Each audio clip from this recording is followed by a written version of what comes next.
Assalamualaikum dear student. I hope all of you will be fine. Student, this is me Mohammad Wali Danjam. The topic for today's discussion is AC through capacitor. Student, in the previous lecture we have discussed about the behavior of the alternating current through the resistor. आइए हम देखते हैं कि capacitor में किस तरह से वही ऑल्टरनेटिंग करंट बिहेव करता है। अगर हम एक कैपेसिटर को सीरीज में अटैच कर दें एक बल्ब के साथ और हम एक उसको जो वोल्टेज सोर्स प्रोवाइड करें वो ऑल्टरनेटिंग वोल्टेज सोर्स हो और उसकी जो वोल्टेज की वैल्यू है V, जिसको हम पहले भी पढ़ चुके हैं कि V equals to V not sine omega T.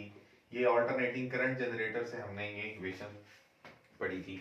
अब यहां से अगर हम देखें तो हम ये कहते हैं कि हमारे पास जब ये ऑल्टरनेटिंग वोल्टेज सोर्स हम प्रोवाइड करते हैं इस बल्ब को थ्रू कैपेसिटर, तो उसका बिहेवियर क्या होता है।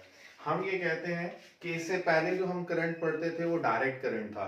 डायरेक्ट करंट में क्या होता है कि उसकी फ्रीक्वेंसी जीरो होती है, यानी कि उसकी मैग्नीट्यूड जीरो नहीं होती, उसकी मैग्नीट्यूड कांस्टेंट रहती है और वो अपनी पोलैरिटी को रिवर्स नहीं करता। तो अगर हम यहाँ पर देखें तो कोई भी करंट जो डायरेक्ट करंट है उसकी मैग्नीट्यूड अगर सेम है तो वो कैपेसिटर में से पास नहीं कर पाता।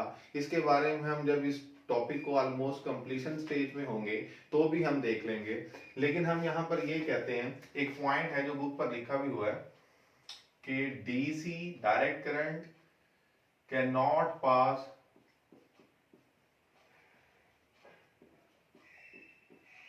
through capacitor because of insulating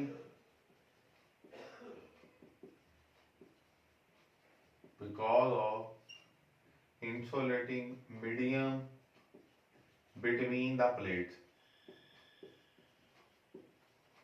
लेकिन इसके बरअक्स अगर हम ये कहें कि हमारे पास जो ऑल्टरनेटिंग करंट है वो इसमें से पास कर जाता है।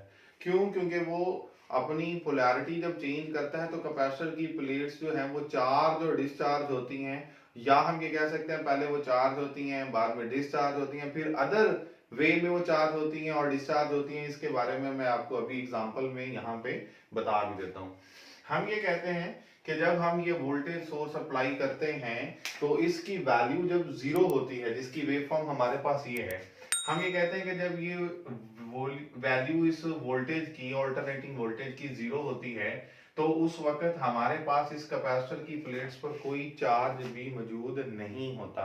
जैसे जैसे यहाँ से जो अप्लाइड पोटेंशियल है उसकी वैल्यू बढ़ना शुरू होती है तो हमारे पास क्या होता है कि ये टर्मिनल अगर पॉजिटिव टर्मिनल है और ये टर्मिनल हम देखें इस वेव फॉर्म से, क्योंकि फर्स्ट क्वार्टर में हमारे पास वैल्यूज, बल्कि फर्स्ट हाफ साइकिल में अगर हम देखें तो हमारे पास वैल्यूज पॉजिटिव हैं, तो हम ये कहते हैं कि जब वोल्टेज जीरो से बढ़ के सपोज इस पॉइंट पर आती है उसको हम 1 कह सकते हैं, इधर आती है 2 हो जाती है, फिर अपनी पीक वैल्यू अगर हम उसे कहेंगे वो 3 वोल्ट है।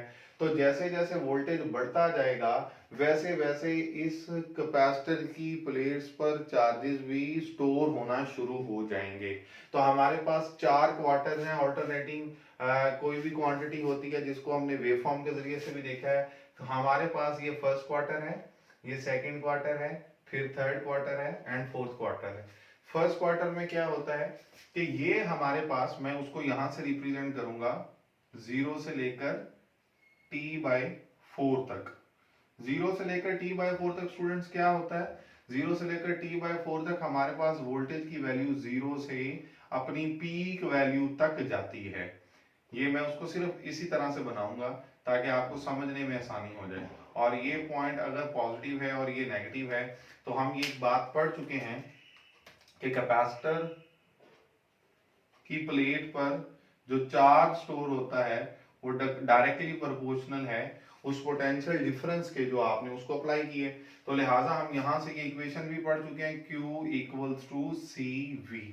अब अगर आप देखें तो जैसे जैसे वोल्टेज बढ़ रही होगी तो कैपेसिटर की प्लेट्स पर चार्जेस भी स्टोर हो रहे होंगे। अगर ये टर्मिनल पॉजिटिव है तो हम कैपेसिटर की वर्किंग चूंकि पहले पढ़ चुके हैं तो लिहाजा हम उसको डिस्कस किए बगैर हम यहाँ पर ये कहते हैं कि यहाँ हमारे पास पॉजिटिव चार्जेस का इजाफा होना शुरू हो जाता है और यहाँ पर नेगेटिव चार्जेस का इजाफा होना शुरू हो जाता है। तो रिजल्ट हमारे पास क्या आता है कि यहाँ पर चार्ज जो स्टोर हो रहा है वो आहिस्ता आहिस्ता बढ़ता जा रहा है, जिसको आपकी बुक वाले ने कैसे लिखा है, उसने लिखा है कि फर्स्ट क्वार्टर में यहाँ पर जो चार्जेस होते हैं वो इंक्रीज होते हैं, चार्ज इंक्रीजेज। और जैसे जैसे कैपेसिटर की प्लेट पर चार्ज इंक्रीज होगा, हमारे पास चार्ज इंक्रीज होगा, तो चार्ज के इंक्रीज होने से इन दोनों प्लेट्स के दरमियान जो पोटेंशियल डिफरेंस होगा वो भी बढ़ना शुरू हो जाएगा।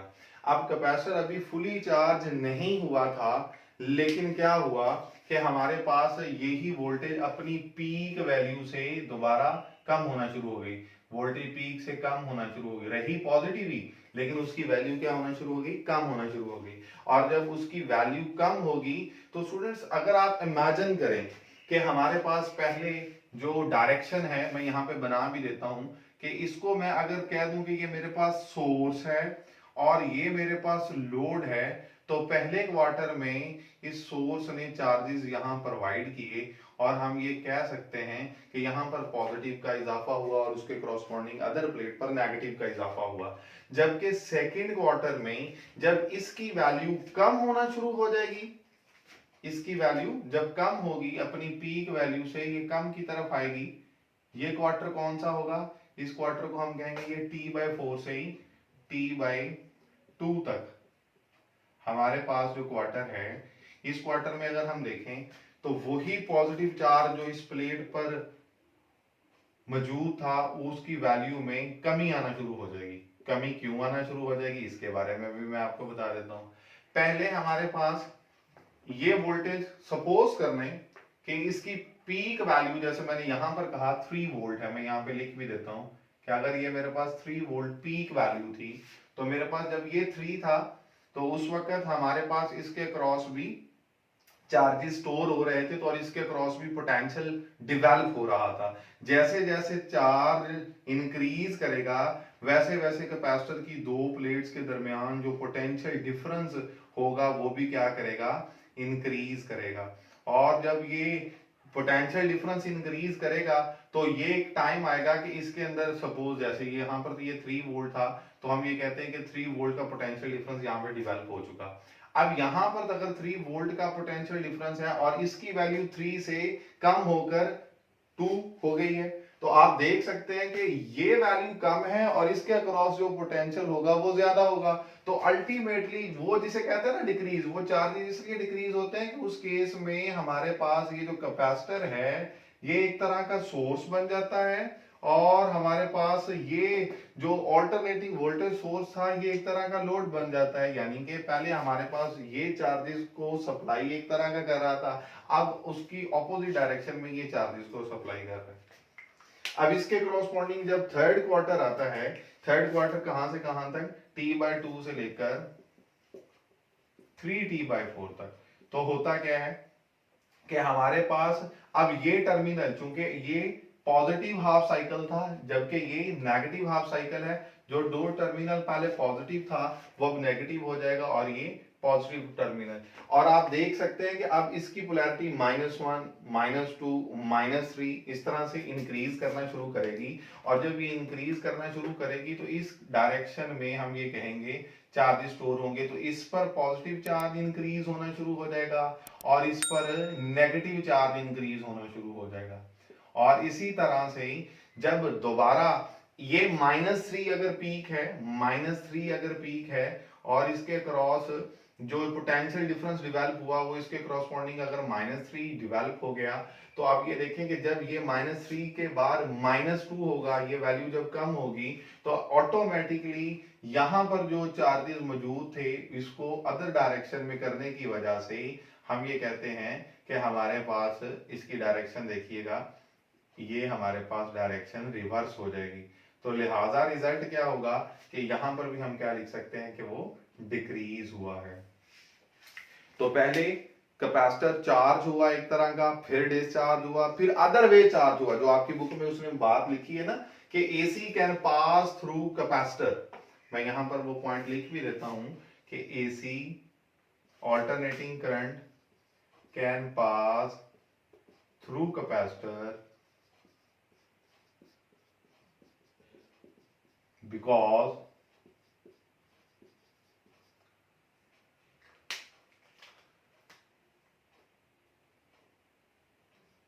Capacitor charges and discharges and charges in other way, और वो चार्ज होता है दूसरे तरफ चार्ज होने से मुराद क्या है कि जिस प्लेट पर पहले पॉजिटिव था, ये थर्ड क्वार्टर में आप देख सकते हैं इस पर नेगेटिव है। तो ये हमारा एक तरह का प्रोसेस है जिसमें हम ये कहते हैं कि ऑल्टरनेटिंग करंट जो है वो कैपेसिटर में से पास करता है because of the regular charging and discharging of the capacitor. तो ये पॉइंट हमारा बड़ा इंपॉर्टेंट पॉइंट है।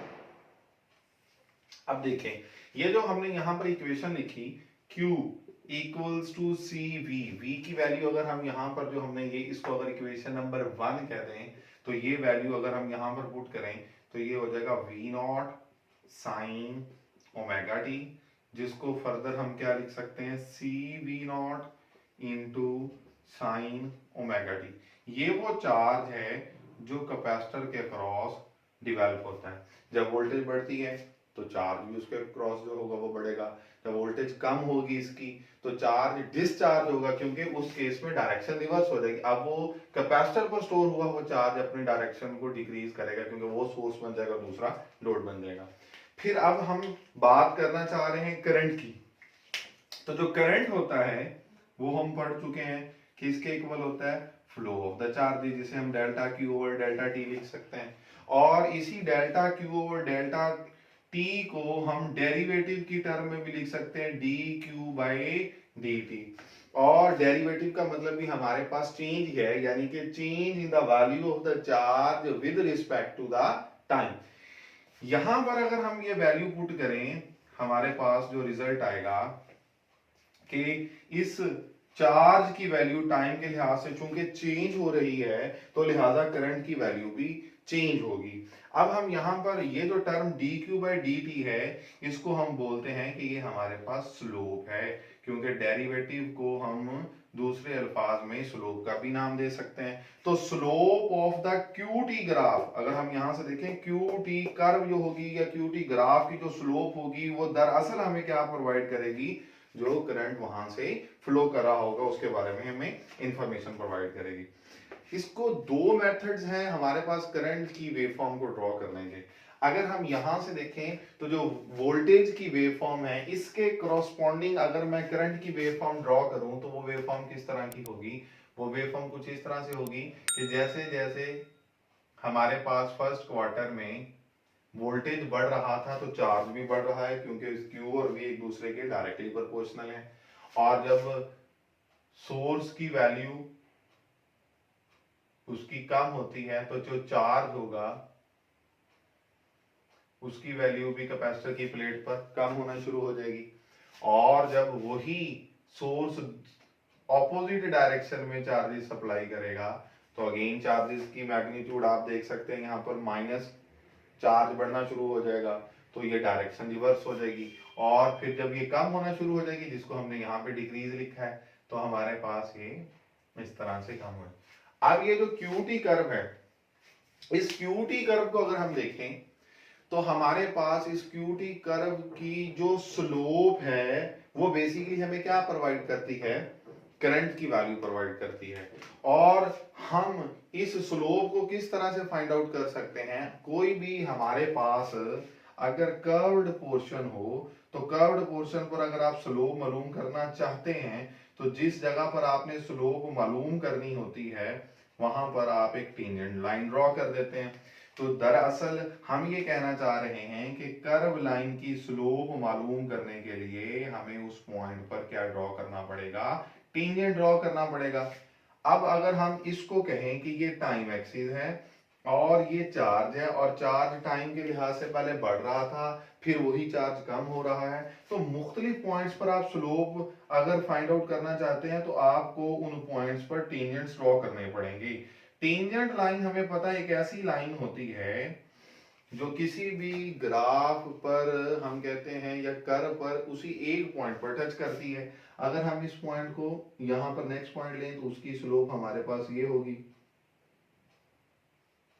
उससे नेक्स्ट पॉइंट लें तो स्लोप ये होगी, उससे नेक्स्ट पॉइंट लें तो स्लोप ये होगी।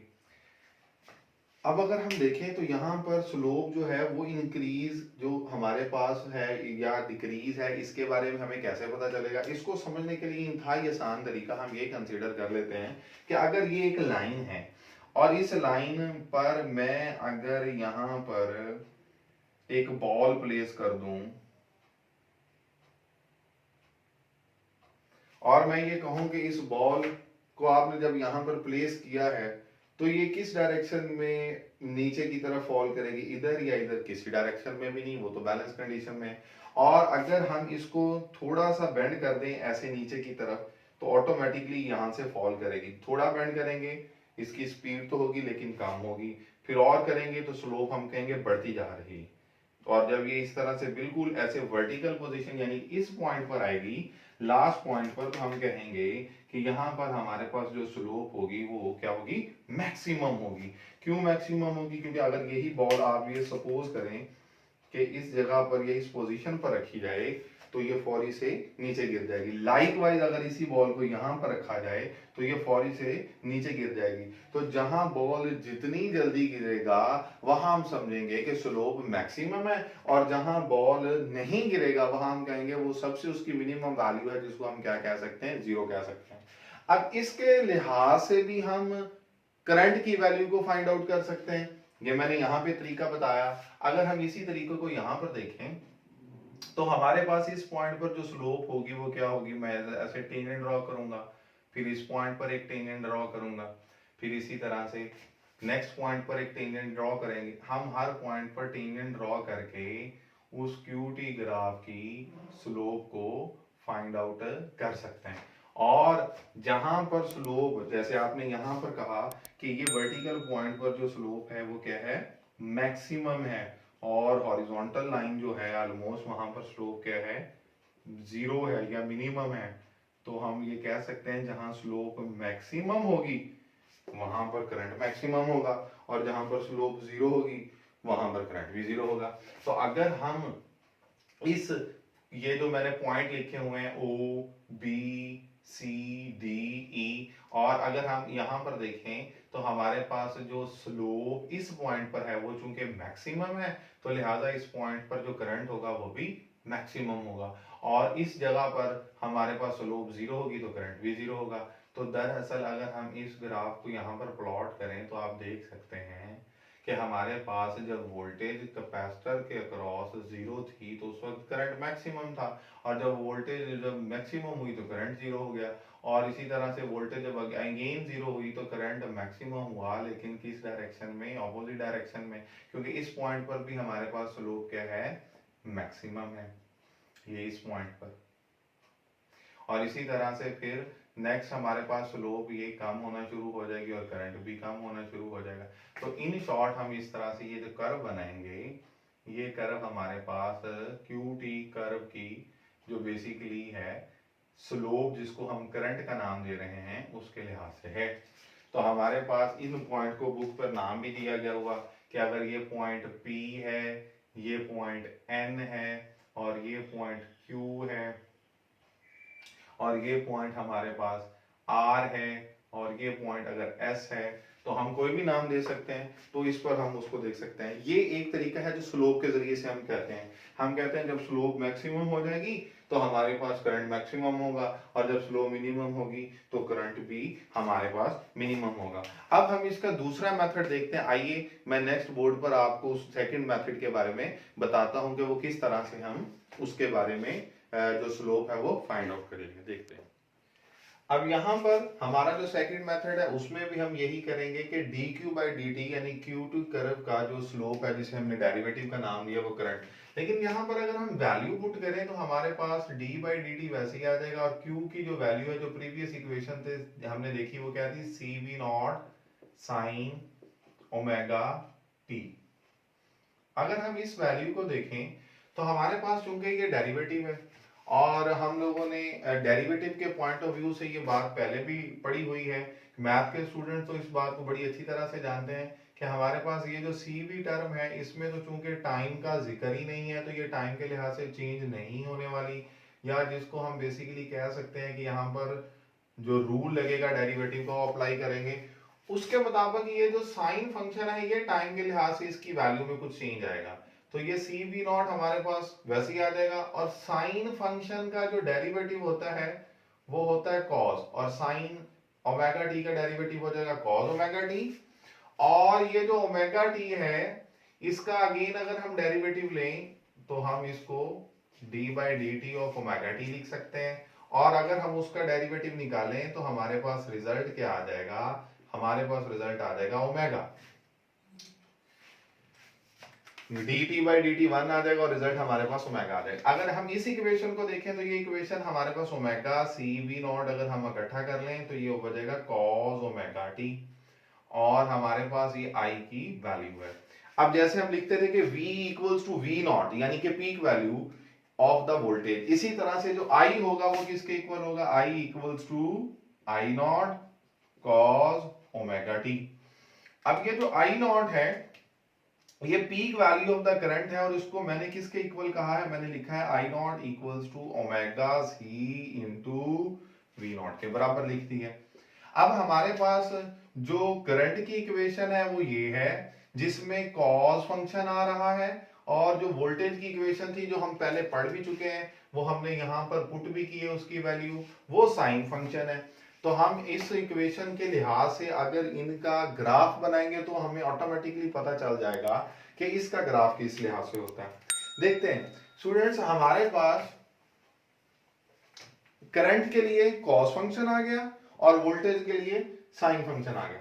हम डिफरेंट इंस्टेंट्स ऑफ टाइम पर जो थीटा की वैल्यू है उसके लिहाज से ये रिजल्ट निकालते हैं। हम एक टेबल बनाते हैं, हम कहते हैं कि हमें पता है कि थीटा किसके इक्वल था, हमने पढ़ा है ओमेगा टी के इक्वल है, और हमारे पास नेक्स्ट जो वैल्यू है वो v equals to V not sine omega T है या साइन थीटा है, और हमारे पास नेक्स्ट वैल्यू जो है वो current I equals to I not, बल्कि I इक्वल्स पूरी इक्वेशन लिख लेते हैं, I equals to I not cos omega T. अब अगर हम इसको टेबुलेट कर लें तो हमारे पास इसको समझना आसान हो जाएगा कि ये रिजल्ट किस तरह से बनता है। जो स्लोप वाला मेथड था वो भी मैंने आपको बता दिया, और ये जो दूसरा मेथड है इसमें चूंकि मैथमेटिकल फॉर्म आ जाएगी तो ये आपको समझना और आसान लगेगा। हम ये कहते हैं कि जब हमारे पास इस कर्व में हमने बनाया भी हुआ है, जब टाइम जीरो होता है तो हमारे पास थीटा भी क्या होता है, जीरो होता है। जब t की जगह पर आप जीरो लिखेंगे, t जब जीरो होगा तो थीटा भी जीरो होगा, और जब थीटा जीरो होगा तो हमारे पास v equals to V not sine zero आ जाएगा, और साइन जीरो किसके इक्वल होता है, जीरो, और zero multiplied by V not तो वो जीरो के इक्वल हो जाएगा, तो वोल्टेज हमारे पास क्या आ जाएगी, जीरो। जबकि करंट में थीटा की जगह पर अगर आप जीरो रखेंगे तो कॉस जीरो होता है वन, और one multiplied by I not, तो हमारे पास जो करंट इस वक्त फ्लो कर रहा होगा वो मैक्सिमम होगा। वोल्टेज जीरो है और करंट क्या है, मैक्सिमम। इसके बाद हम अगर नेक्स्ट वैल्यू पर आ जाएं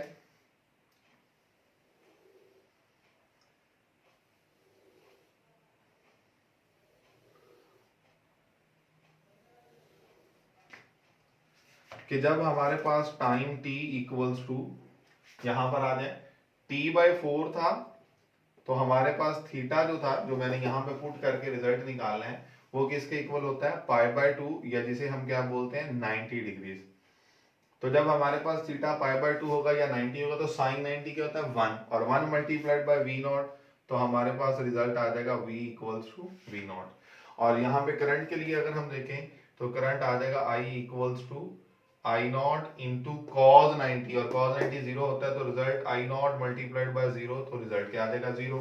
और जब हम next value of the time put करेंगे जो क्या है हमारे पास t/2, तो t/2 पर थीटा हमारे पास क्या होता है पाई, जिसको हम क्या बोलते हैं 180 डिग्रीज। ये हम पढ़ चुके हैं पहले, इसलिए मैं इसको डायरेक्टली आपकी सामने लिखी जा रहा हूं। तो हमारे पास v equals to sine 180, sine 180 again zero हो जाएगा, और मल्टीप्लाइड बाय वी नॉट, तो रिजल्ट हमारे पास जीरो आ जाएगा। और करंट के लिए अगर हम देखें तो I equals to cos 180, cos 180 -1 होगा, और -1 मल्टीप्लाइड बाय आई नॉट, तो हमारे पास रिजल्ट आ जाएगा माइनस आई नॉट। और जब हम टाइम की नेक्स्ट वैल्यू पुट करेंगे जो क्या है 3t/4, तो थीटा हमारे पास क्या आ जाएगा 3π/2 आ जाएगा, जिसको हम 270 बोलते हैं। और साइन 270 होता है -1, और -1 मल्टीप्लाइड बाय V0 -V0, तो हमारे पास वोल्टेज V किसके इक्वल आ जाएगी, -V0 के इक्वल आ जाएगी। और cos 270 किसके इक्वल होता है, 0, और हमारे पास रिजल्ट क्या आ जाएगा, 0 आ जाएगा।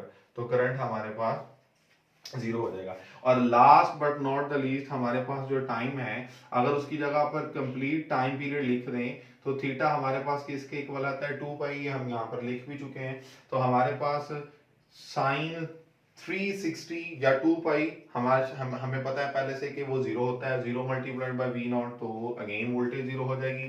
जबकि जो करंट होगा cos 360 वो किसके इक्वल आ जाएगा, 1, और 1 मल्टीप्लाइड बाय I0, तो रिजल्ट हमारे पास क्या हो जाएगा, I0। तो हमने यहां से क्या देखा, हमने ये देखा कि मुख्तलिफ इंस्टेंट्स ऑफ टाइम पर जो फेज एंगल थीटा होता है उसके लिहाज से हमारे पास इस इक्वेशन में वोल्टेज और करंट का आपस में क्या रिलेशनशिप है। इसको हम कह सकते हैं relationship between voltage and current. और मैं यहां पे लिख भी देता हूं, relationship between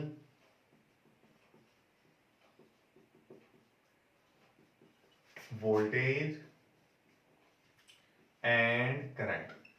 अब अगर हम यहां से देखें स्टूडेंट्स, तो हमें ये बात समझने में बड़ी आसानी हो जाएगी इस टेबल की मदद से कि मुख्तलिफ वैल्यूज ऑफ द थीटा पर हमारे पास वोल्टेज का क्या रिजल्ट आया है और करंट का क्या रिजल्ट। अगेन अगर हम इसको प्लॉट करें, यहां पर प्लॉट मैंने जो पहले किया वो किसके लिहाज से किया था, slope of the QT graph के लिहाज से, जिसको हमने बताया कि टेंजेंट लाइन ड्रॉ करेंगे और वर्टिकल लाइन जब होगी टेंजेंट तो हम कहेंगे कि स्लोप मैक्सिमम थी, और हॉरिजॉन्टल लाइन होगी तो हम कहेंगे स्लोप 0 है। अब यहां पर अगेन अगर वही ग्राफ हम प्लॉट करें कि ये हमारे पास वोल्टेज है,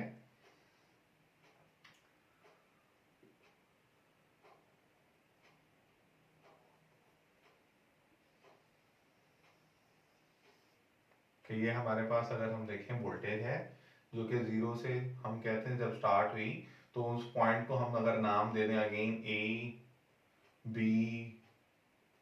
C D और E, और अगर यहां पर इनके थीटास की वैल्यूज भी लिख दें तो हमारे पास थीटा यहां पर क्या था, 0 डिग्रीज, π/2 90 डिग्रीज, पाई, उसके बाद 3π/2, और ये हमारे पास 2π। ये वोल्टेज की किसके लिहाज से, V equals to V0 sine omega T के लिहाज से, जो हम चैप्टर नंबर 16 के स्टार्ट से पढ़ते आ रहे हैं।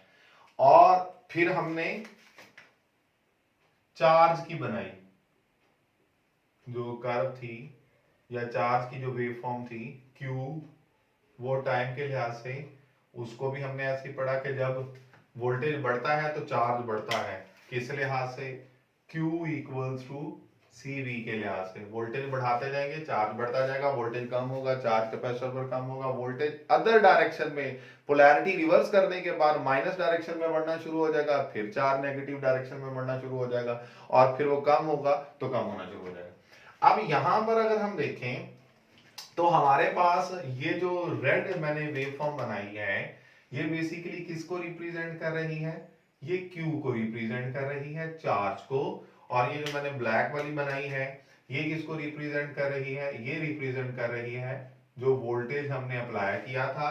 और हमारे पास जो नेक्स्ट हमारी जो करंट की वेवफॉर्म है इसी के लिहाज से अगर हम देखें तो जब थीटा 0 था, यहां पर आप देख सकते हैं कि जब थीटा 0 था तो हमारे पास करंट उस वक्त क्या था, I0, जो उसकी मैक्सिमम वैल्यू जिसको हम कहते हैं पीक वैल्यू है। तो वो करंट कहां पर होगा, वो करंट थीटा 0 पर अपनी पीक वैल्यू पर होगा। अगर मैं ये कहूं कि वो पीक वैल्यू है और जब वही थीटा π/2 या 90 हुआ तो करंट 0 हो गया, और वही थीटा जब पाई या 180 हुआ तो करंट हमारे पास माइनस पीक वैल्यू -I0, ये हम पॉइंट लगा देते हैं। और इसी तरह से जब 3π/2 या 270 हुआ तो अगेन 0 हो गया, और हमारे पास जब 360 या 2π हुआ तो फिर वही करंट जो है वो अपनी कहां पर चला गया, पीक वैल्यू पर चला गया, पॉजिटिव पीक वैल्यू पर, क्योंकि +I0। और अगर हम इन पॉइंट्स को ज्वाइन करें तो हम देख सकते हैं कि हमारी जो वेवफॉर्म करंट की बनेगी वो बिल्कुल वैसे ही है जो फर्स्ट मेथड में हमने निकाली थी, जिसके मुताबिक हमने ये कहा था कि यहाँ पर इस पॉइंट पर Q का जो टेंजेंट है, मैं यहाँ पे टेंजेंट ड्रॉ नहीं करूंगा क्योंकि वो मैं पीछे ड्रॉ करके बता के आ चुका हूं आपको। यहाँ पे टेंजेंट मैक्सिमम था, स्लोप मैक्सिमम थी, तो करंट मैक्सिमम था। यहाँ पर सेकंड मेथड से भी हमने देख लिया, जब वोल्टेज जीरो है तो करंट मैक्सिमम है, और जब वोल्टेज हमारे पास V नॉट पॉजिटिव पीक पर थी, यहाँ पर आप देख सकते हैं कि वोल्टेज जो है वो V नॉट है, लेकिन करंट उस वक्त क्या है, जीरो है। इसी तरह जब वोल्टेज जीरो हो गई तो करंट हमारे पास अदर डायरेक्शन में माइनस आई नॉट पीक पर चला गया, और वोल्टेज जब माइनस पीक पर गई तो अगेन आप देख सकते हैं कि करंट जीरो हो गया। तो इसी तरह से हम अगर इन दोनों वेवफॉर्म्स को देखें तो हमें बाखूबी अंदाजा हो जाता है कि हमारे पास ये जो ब्लू वेवफॉर्म है ये किसके लिए है, ये करंट के लिए है। तो आप देख सकते हैं कि जब वोल्टेज जीरो से स्टार्ट हो रही है तो जो करंट की वेवफॉर्म है वो π/2 से उसका फेज होगा। तो लिहाजा कैपेसिटर के केस में हम देख सकते हैं कि करंट जो है वो वोल्टेज से लीड करता है। तो हम कह सकते हैं कि in capacitor current leads voltage by π/2, क्योंकि फेज डिफरेंस हमारे पास क्या है, π/2 है। इसको हम अगर देखें तो वेक्टर रिप्रेजेंटेशन भी हम इसकी कर सकते हैं, इसी ऑल्टरनेटिंग क्वांटिटी की वेक्टर रिप्रेजेंटेशन।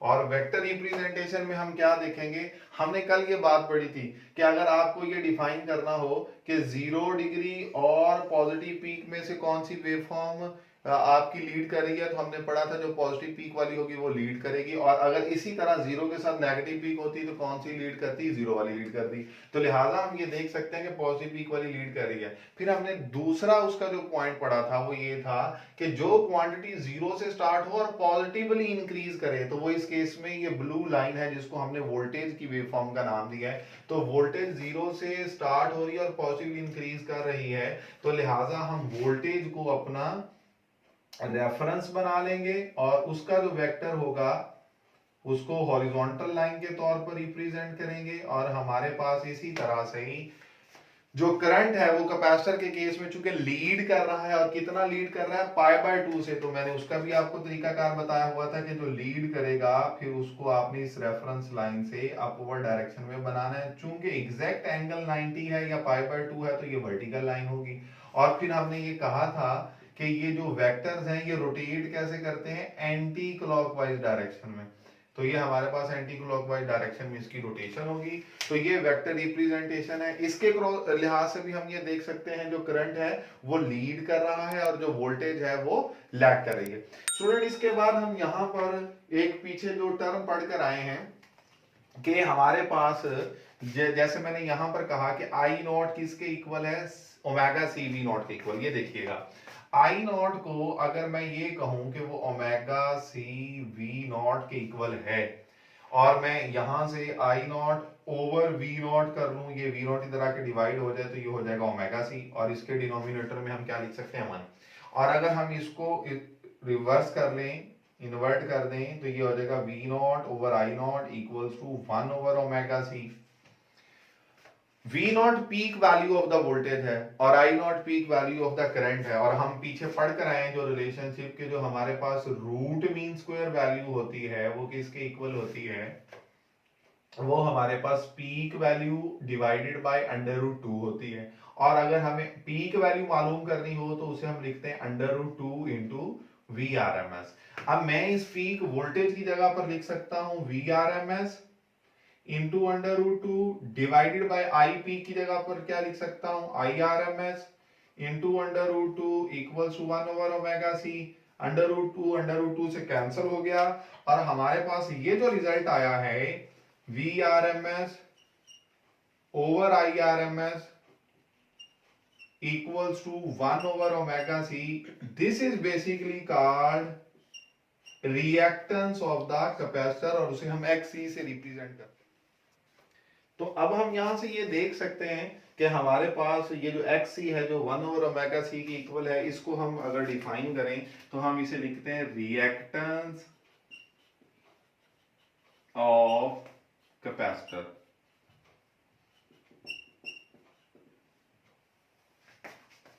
इसको अगर हम ये देखें तो हम इसको कह सकते हैं opposition to the flow of alternating current AC through capacitor is called reactance। उसको हम क्या कहते हैं कि वो रिएक्टेंस है।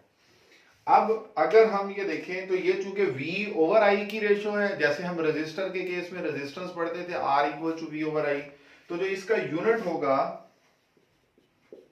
चूंकि ये V/I की रेशो है तो इसका यूनिट क्या होगा, ओम, जिसका ये सिंबल है। और सेकंड हम ये भी पढ़ चुके हैं कि हमारे पास ओमेगा किसके इक्वल होता है, 2πf। तो ये चूंकि 1/ωc है तो हम यहां पर क्या लिखेंगे, ओमेगा की जगह पर 2πfc लिख लें। तो हमारे पास ये रिजल्ट बन जाएगा 1/2πfc। और यहां से अगर हम देखें तो xc जो कैपेसिटर की हमारे पास रिएक्टेंस होती है वो इनवर्सली प्रोपोर्शनल होती है फ्रीक्वेंसी के। और आप लोग ये बात जानते हैं कि जो डायरेक्ट करंट होता है, हमने बात स्टार्ट यहां से की थी कि वो अपनी पोलैरिटी को रिवर्स नहीं करता या उसकी पोलैरिटी चेंज नहीं होती, वो पॉजिटिव टर्मिनल उसका हमेशा पॉजिटिव रहता है और नेगेटिव टर्मिनल हमेशा नेगेटिव रहता है। तो चूंकि वो अपनी पोलैरिटी रिवर्स नहीं करता तो हम ये कह सकते हैं कि उसकी फ्रीक्वेंसी 0 है। तो अगर आप यहां पर इस रिलेशन के मुताबिक डायरेक्ट करंट की फ्रीक्वेंसी को 0 पुट करें तो 1/0 हमें पता है किसके इक्वल होता है, इन्फिनिट के इक्वल होता है। तो हम कह सकते हैं कि रिएक्टेंस ऑफ द कैपेसिटर उस केस में क्या हो जाएगी, इन्फिनिटी। जो इस बात की इंडिकेशन है कि डायरेक्ट करंट कैपेसिटर में से पास नहीं कर पाता, क्योंकि जो कैपेसिटर है वो डायरेक्ट करंट के अपने अंदर से पास होने के लिए उसको इन्फिनिट ऑपोजिशन प्रोवाइड करता है। मैं यहां पर लिख भी देता हूं कि चूंकि डीसी करंट की फ्रीक्वेंसी 0 होती है इसलिए उसकी जो रिएक्टेंस होती है वो क्या होती है, इन्फिनिट होती है। Student, thank you very much. I hope you have learnt about this lecture in very much detail. Please don't forget to subscribe and like our channel. Allah Hafiz.